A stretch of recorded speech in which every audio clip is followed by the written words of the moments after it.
شهر رمضان الذي أنزل فيه القرآن هدى للناس وبينات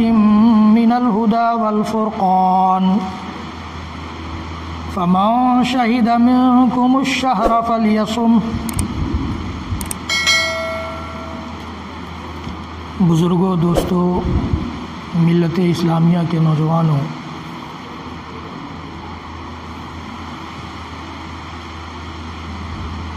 ہم اور آپ جس مہینے سے گزر رہے ہیں، یہ مہینہ اسلامک کیلنڈر کا 8واں مہینہ شعبان کا مہینہ ہے۔ میں نے اس سے پہلے کے 2 خطبوں میں اختصار کے ساتھ آپ کو بتایا تھا کہ اللہ کے رسول صلی اللہ تعالی علیہ وآلہ وسلم اس مہینے میں بکثرت روزے رکھتے تھے، یہاں تک کہ اماں عائشہ صدیقہ رضی اللہ تعالی عنہ بیان فرماتی ہیں کہ اللہ کے نبی صلی اللہ علیہ وسلم کے بکثرت روزوں کی وجہ سے میں اپنے چھوٹے ہوئے روزوں کی قضا اسی مہینے میں کیا کرتی تھی۔ اماں حفصہ رضی اللہ تعالی عنہ فرماتی ہیں کہ اللہ کے رسول صلی اللہ علیہ وسلم اس مہینے میں اس کثرت سے روزے رکھتے تھے کہ میں سمجھتی تھی کہ اب افطار ہی نہیں کریں گے۔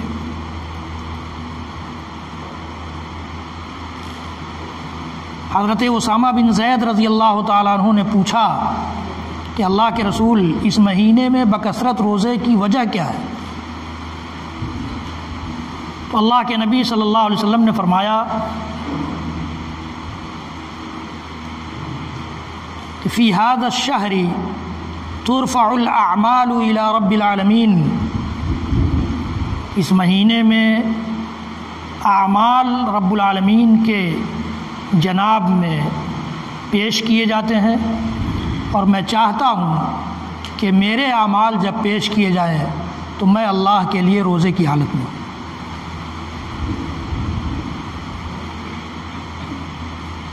ہم نے، آپ نے، پورے مسلم سماج نے اس مہینے کو کیسے گزارا ہے، یا باقی جو 10 دن بچ گئے ہیں اس کو کیسے گزاریں گے، ہر آدمی کو اپنا حساب دینا ہے، رب العالمین کے سامنے کھڑا ہونا ہے، اور اس زمین پر جو دعویٰ کرتے ہیں کہ اللہ اور رسول سے محبت ہے ہماری، اس دعوے کا بھی حساب دینا ہے۔ لیکن اللہ کے رسول صلی اللہ علیہ وسلم کی سنت یہ رہی، ہم نے اس سنت کو زندہ کر کے اس مہینے کو گزارا ہے یا گزاریں گے، یا بدعات و خرافات اور رسوم و رواج کی زد میں رہ کر کے گزارا ہے یا گزاریں گے، ہم اور آپ جانتے ہیں اور جانیں گے۔ اللہ کے نبی صلی اللہ علیہ وسلم کے بکثرت روزہ رکھنے کی ایک وجہ محدثین نے اور شارحین نے یہ بھی بیان کی ہے کہ اللہ کے نبی صلی اللہ علیہ وسلم گویا رمضان کی تیاری کیا کرتے تھے کہ اب اگلا مہینہ جو آ رہا ہے اس میں ہمیں پورے مہینے کا کنٹینیو روزہ بھی رکھنا ہے، اور پورے مہینے کا اور دیگر مہینوں کے مقابلے میں الگ سے اہتمام بھی کرنا ہے۔ اس کی تیاری کے طور پر اللہ کے نبی صلی اللہ علیہ وسلم اس مہینے میں کثرت سے روزے رکھتے تھے۔ رمضان کی تیاری کا ماحول ہمارے سماج میں کتنا ہے ہم اور آپ جانتے ہیں۔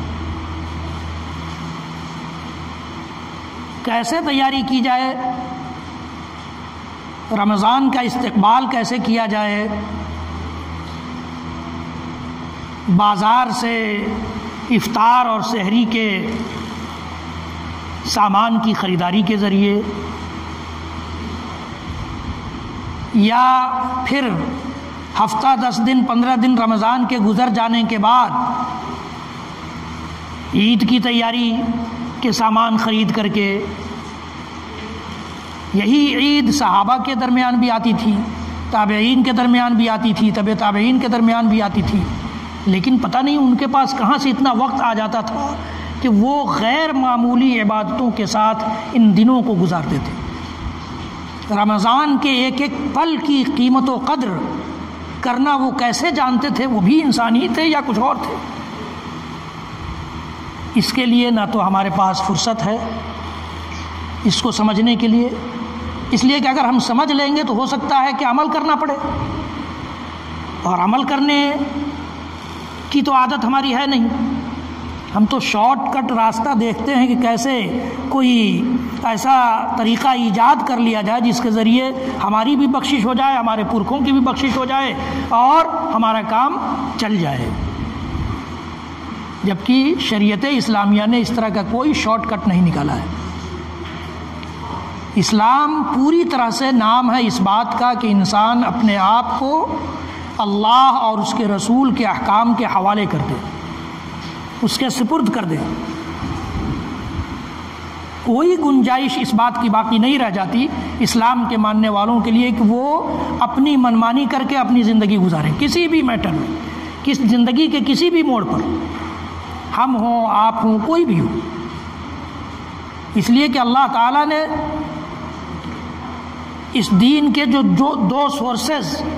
نازل فرمائے ہیں، اللہ کا قرآن اور نبی کا فرمان، اسی میں پورا اسلام ڈال دیا ہے۔ تو اسلام کے ماننے والوں سے بھی یہی تقاضا ہے کہ وہ دیکھیں کہ قرآن ہم سے کیا چاہتا ہے اور نبی کا فرمان ہم سے کیا چاہتا ہے۔ اگر ہمارے دل و دماغ میں یہ فکر پیدا نہیں ہو پا رہی ہے تو اس کا مطلب ہے کہ ہم اسلام سے دور ہیں۔ ہمارے ذہن میں اگر یہ سوال نہیں پیدا ہوتا کسی بھی میٹر پہ، چاہے وہ عبادات کا معاملہ ہو، عقیدے کا معاملہ ہو، معاملات ہوں، اخلاقیات ہوں، تجارت ہو یا ملازمت ہو، کہیں بھی کسی بھی شعبے میں زندگی کے، اگر ہمارے ذہن میں یہ سوال نہیں پیدا ہوتا کہ ہمارا اسلام اس سلسلے میں کیا کہتا ہے، اس کا مطلب ہے کہ ہم وہاں اسلام کو نہیں مان رہے، اپنے اس شعبے میں اسلام کو ماننے والے ہم نہیں ہیں۔ تو بڑے دھڑلے سے تاجر لوگ خاص طور سے یہ کہہ دیتے ہیں کہ تجارت میں سچ بولیں گے تو کام چلے گا، نہیں کام چلے گا تو اس کا مطلب کہ آپ اسلام کو نہیں مانتے۔ کام چلے گا یا نہیں چلے گا یہ پتہ نہیں، لیکن اسلام کو آپ وہاں پر نہیں مان رہے ہیں۔ شادی کی بات آتی ہے، شادی بیاہ یا اور بھی زندگی کے دیگر معاملات آتے ہیں تو لوگ اس کو حوالے کر دیتے ہیں عورتوں کے، کہ عورتوں کا معاملہ اس میں ہم لوگ کچھ نہیں کر سکتے۔ ارے بھائی، اسلام کے ماننے والے آپ بھی ہیں، آپ کی خواتین بھی ہیں، اس کا مطلب ہے کہ آپ وہاں اسلام کو فالو نہیں کر رہے ہیں، اپنی خواتین کے تابع ہیں، آپ اپنے گھر کی عورتوں کے تابع ہیں۔ سوال یہ پیدا ہوتا ہے کہ رمضان کا یہ قیمتی مہینہ جس میں ایک ایسا عمل انجام دیا جاتا ہے جس عمل کے سلسلے میں اللہ تعالیٰ خود یہ کہتا ہے یہ عمل میرے لیے ہے اور میں اس کا بدلہ دوں گا۔ سارے اعمال انسان چھوٹے بڑے جو بھی کرتا ہے وہ اللہ کے لیے کرتا ہے،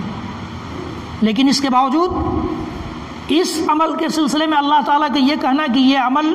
بندہ میرے لیے کر رہا ہے، اس کی تشریح آپ جانتے ہیں، آپ کو بتایا جا چکا ہے کہ ہم گھر میں تنہائی میں ہوں،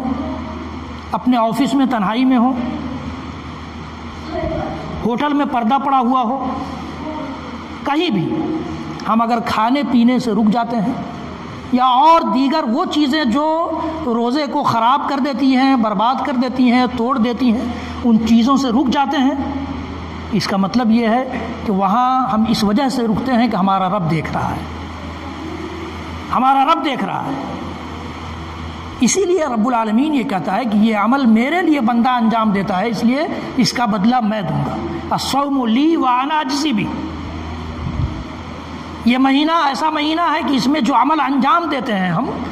اس عمل کے انجام دینے والوں کے سلسلے میں رسول کائنات محمد عربی صلی اللہ تعالی علیہ وسلم کا ارشاد گرامی ہے کہ لخلوف فم الصائم اطیب عند اللہ من ریح المسک، کہ روزے دار کے منہ کی بو مہک جو پیدا ہو جاتی ہے،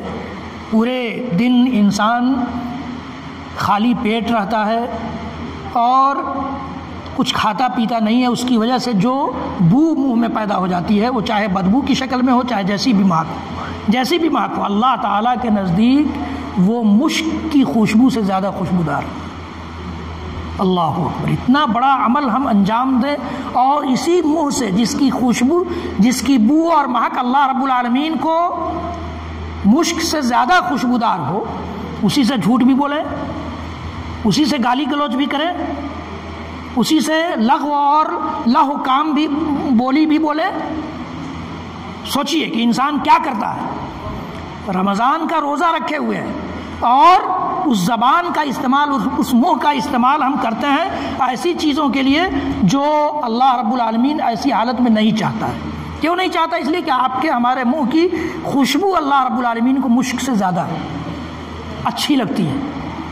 اللہ تعالیٰ نے، اللہ کے رسول صلی اللہ علیہ وسلم نے فرمایا کہ من لم یدع قول الزور والعمل به فلیس للہ حاجہ فی ان یدع طعامہ وشرابہ۔ اللہ کے رسول صلی اللہ علیہ وسلم نے باضابطہ واضح کر دیا ہے کہ جو آدمی جھوٹ بولنا نہ چھوڑے،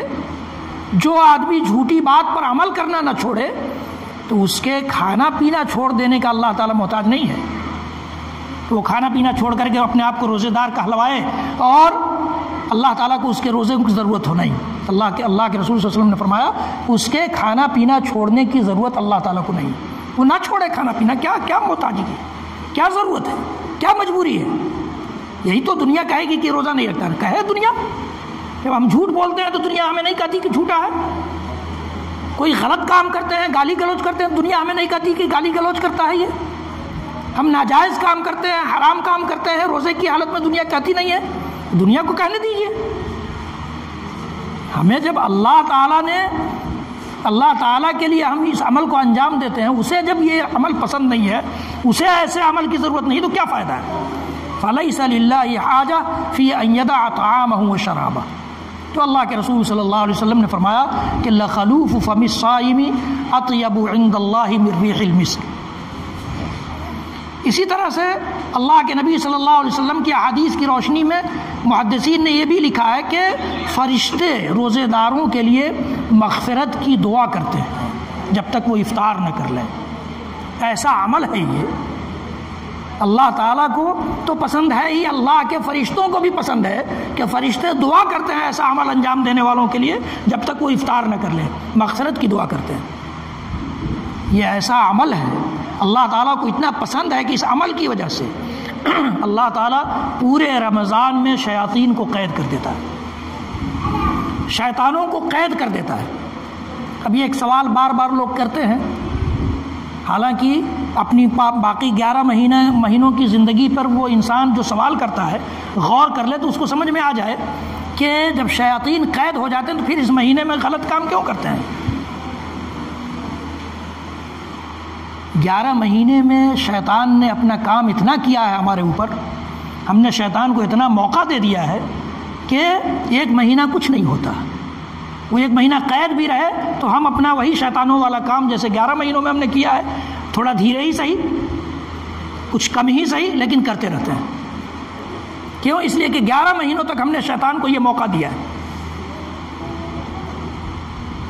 جس طرح سے بیٹری چارج ہوتی ہے اور لائٹ چلی جائے تو وہ بیٹری اپنی خدمت انجام دیتی ہے، اسی طرح سے شیطان 11 مہینوں تک ہمارے اوپر کام کرتا ہے اور ہم موقع دیتے ہیں اس کو۔ اگر ہم ان 11 مہینوں میں موقع نہ دیں تو یہ مہینہ ہمارا صاف ستھرا گزر جائے رمضان کا، لیکن ہم نے موقع دیا ہے، اس لیے ہم کو اتنا چارج کر دیا ہے شیطان نے کہ ہم چاہے کچھ کمزوری ہی کے ساتھ صحیح لیکن غلط کام اور شریعت کے خلاف کام رمضان میں بھی انجام دیتے رہتے ہیں۔ تو اللہ کے رسول صلی اللہ علیہ وسلم نے فرمایا کہ اس مہینے میں اللہ تعالیٰ شیطانوں کو قید کر دیتا ہے۔ اس مہینے میں ہمارے اسی عمل کی وجہ سے اللہ تعالیٰ کو اتنا پسند ہے یہ عمل کہ اللہ تعالیٰ جہنم کے دروازوں کو بند کر دیتا ہے، جہنم کے دروازوں کو بند کر دیتا ہے اور جنت کے دروازوں کو کھول دیتا ہے۔ اور یہی اتنا نہیں کہ جنت کے دروازوں کو کھول دیتا ہے، اللہ تعالیٰ روزانہ رمضان کی ہر تاریخ کو رب العالمین جنت کو سنوارتا ہے، مزین کرتا ہے اور کہتا ہے کہ میرے وہ بندے جو میری مرضی کی خاطر میرے لیے دنیا میں پریشانیاں اٹھا رہے ہیں، میرے لیے مشقتیں برداشت کر رہے ہیں، میری وجہ سے بھوکے پیاسے رہ رہے ہیں، اپنی نفسانی خواہشات کو روکے ہوئے ہیں، اپنی زبان کو کنٹرول میں رکھے ہوئے ہیں، اپنے ہاتھ پیر کو کنٹرول میں رکھے ہوئے ہیں، اپنے دل و دماغ کو کنٹرول میں رکھے ہوئے ہیں، اور اپنے بدن کے سارے پارٹس اور سارے اعضاء کا استعمال میری خوشنودی اور میری مرضی کے لیے کر رہے ہیں،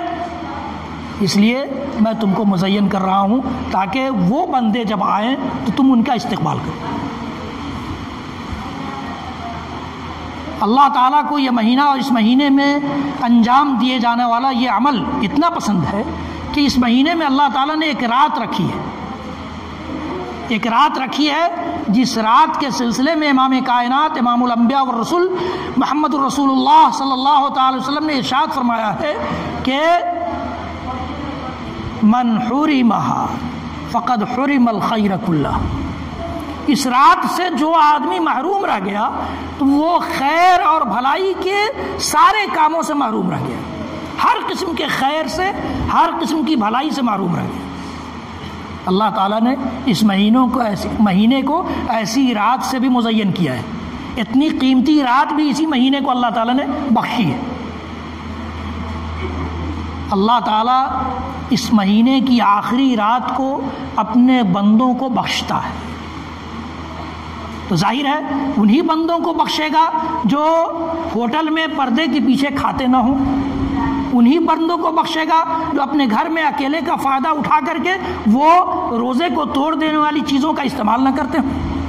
انہی بندوں کو اللہ رب العالمین بخشے گا جنہوں نے اپنے روزوں کو صاف ستھرے طریقے سے انجام دیا ہو، اس فریضے کو انجام دیا ہو۔ تو اللہ رب العالمین اس مہینے کی آخری رات کو یہ نوازش بھی کرتا ہے۔ اسی طرح سے اللہ رب العالمین ہر رات جہنم سے کچھ لوگوں کو آزاد کرتا ہے،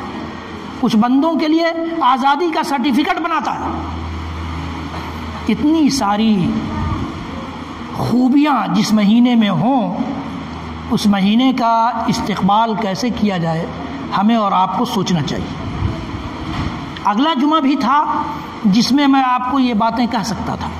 وہ بھی رمضان سے پہلے کا جمعہ تھا، لیکن آج ہی میں نے اس لیے کہہ دیا کہ تاکہ ان 10 دنوں میں آپ اپنی رمضان کی ساری تیاریاں پہلے سے کر لیں اور پھر ذہنی طور پر اس بات کے لیے تیار ہو جائیں کہ رمضان کا ایک ایک پل ہمارا چونکہ قیمتی ہے، ہمیں اپنے رب العالمین کے سامنے اپنی زندگی کا حساب دینا ہے، اور اس زندگی کی ساری رونقیں، ساری رنگینیاں، سارے مال و دولت، ساری جائیداد، ساری اولاد، یہ سب کے سب صرف ہماری آنکھیں جب تک کھلی ہیں تبھی تک کے لیے ہیں۔ یہ باتیں سمجھ میں آ جائیں اور پھر ہم اپنے اس مہینے کے ایک ایک پل کی قدر اور قیمت کو سمجھ سکیں۔ اسی لیے 10 دن پہلے یہ بات آپ سے کہی گئی ہے۔ رب العالمین ہم سب کو کہنے سننے سے زیادہ عمل کی توفیق دے۔ بارک اللہ لی ولکم فی القرآن العظیم ونفعنی وإیاکم بالآیات والذکر الحکیم۔ اقول قولی ھذا واستغفر اللہ لی ولکم ولسائر المسلمین والمسلمات فاستغفروہ ان ربی کان غفورا رحیما۔